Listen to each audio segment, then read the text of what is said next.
আসসালামু আলাইকুম, সবাইকে স্বাগতম জানাচ্ছি আমার আজকের রেসিপিতে। আজকে আপনাদের সাথে আমি খুব মজার একটা কেকের রেসিপি শেয়ার করব, যেটা ভ্যানিলা এবং চকলেট ফ্লেভারে থাকবে।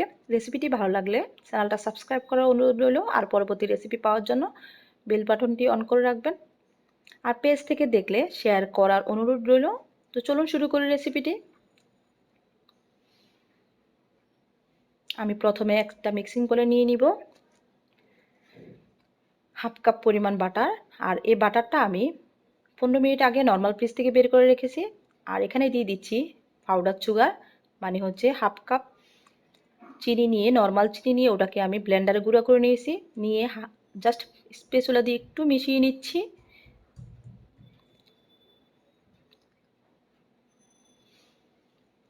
এখন আমি বিটার মেশিন দিয়ে বিট করে নিব।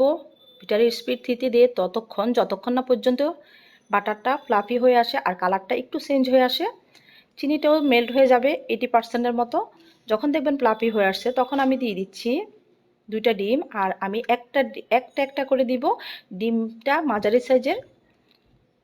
একটা ডিম দিয়ে 30 সেকেন্ড বিট করে আমি আবার আরেকটা ডিম দিয়ে দিচ্ছি।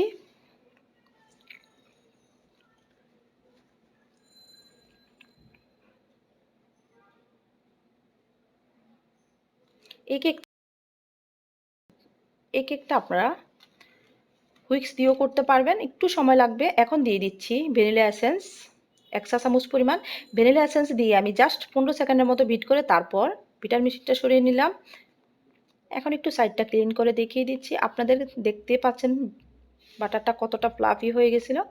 এখন আমি দিয়ে দিচ্ছি 1 কাপ পরিমাণ ময়দা, 250 গ্রামের যে কাপটা আছে আমাদের ওইটায়। আর দিয়ে দিচ্ছি 1 চা চামচ পরিমাণ বেকিং পাউডার দিয়ে আমি চেলে নিচ্ছি। অবশ্যই চেলে নিতে হবে।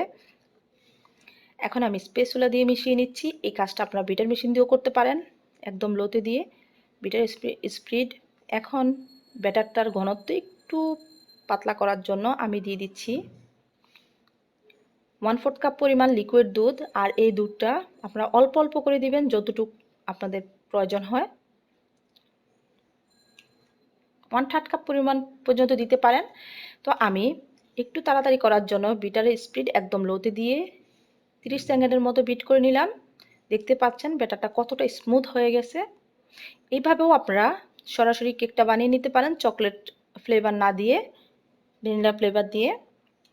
দেখতে পাচ্ছেন ব্যাটারের স্মুথটা কতটা স্মুথ হয়েছে। আর হচ্ছে এটা ঘনত্ব এমনই থাকবে। এখন আমি ব্যাটারটা থেকে 3 ভাগের 1 ভাগ নিয়ে নিচ্ছি,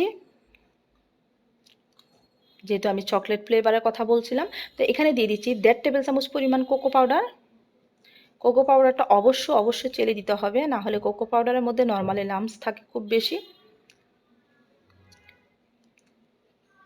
এখন আমি স্প্যাচুলা দিয়ে মিশিয়ে নিচ্ছি কোকো পাউডারের সাথে ভ্যানিলা ব্যাটারটা।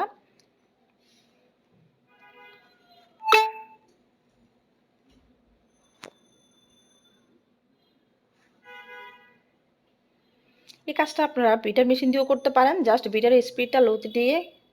কারণ কোকো পাউডারের সাথে ব্যাটারটা মিশানোর সময় একটু হার্ড লাগতেছিল, তাই আমি এখানে 2 টেবিল চামচ পরিমাণ লিকুইড দুধ দিলাম। দিয়ে ভালো করে মিশিয়ে নিচ্ছি। দেখতে পাচ্ছেন ব্যাটারটা একদম স্মুথ হয়ে গেছে। একটু সময় নিয়ে করতে হবে এটা, দেখতেই পাচ্ছেন। এখন আমি নিয়ে নিচ্ছি 5 ইঞ্চি সাইজের স্কোয়ার মোল্ড। আর এটার মধ্যে আমি তেল ব্রাশ করে তারপর উপরে বাটার পেপার বিছিয়ে নিয়েছি। আপনারা চাইলে লেখালেখির কাগজ বিছিয়ে নিতে পারেন। এখন আমি যেভাবে করে নিচ্ছি সেভাবে আপনারা করে নেবেন। আমি ওভেনটা 180 ডিগ্রিতে প্রিহিট করতে দিয়েছি 10 মিনিটের জন্য। অবশ্যই যদি আপনারা চুলায় করেন চুলাটাও প্রিহিট করে নিতে হবে।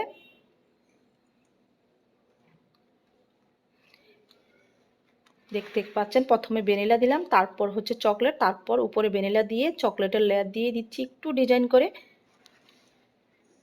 আপনারা চাইলে সরাসরি দিতে পারেন, ডিজাইন না করেও আমি একটু ডিজাইন করে দিচ্ছি। আর এটাকে বেক করে নিব 160 ডিগ্রিতে আপ ডাউন হিট অন করে ওভেনে, ইলেকট্রিক ওভেনে 30 থেকে 35 মিনিটের জন্য। আর চুলায় করলেও সেম টাইম লাগবে।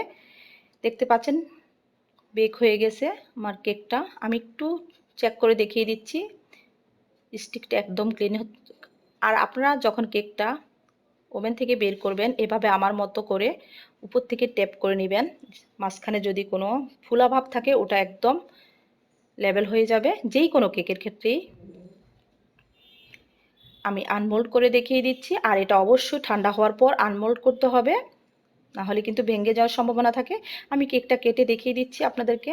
দেখতে পাচ্ছেন ভিতরটা কতটা সুন্দর হয়েছে, এতটা সফট আর এতটা মজা হয়েছিল। তো আমার রেসিপিটি ভালো লাগলে চ্যানেলটা সাবস্ক্রাইব করে রাখবেন, পেজ থেকে দেখলে শেয়ার করার অনুরোধ রইল। সবাই অনেক বেশি ভালো থাকবেন, আমার ফ্যামিলির জন্য দোয়া করবেন, আর ফ্যামিলি আর ফ্রেন্ডসের মধ্যে রেসিপিটি শেয়ার করার অনুরোধ রইল। আসসালামু আলাইকুম, আল্লাহ হাফেজ।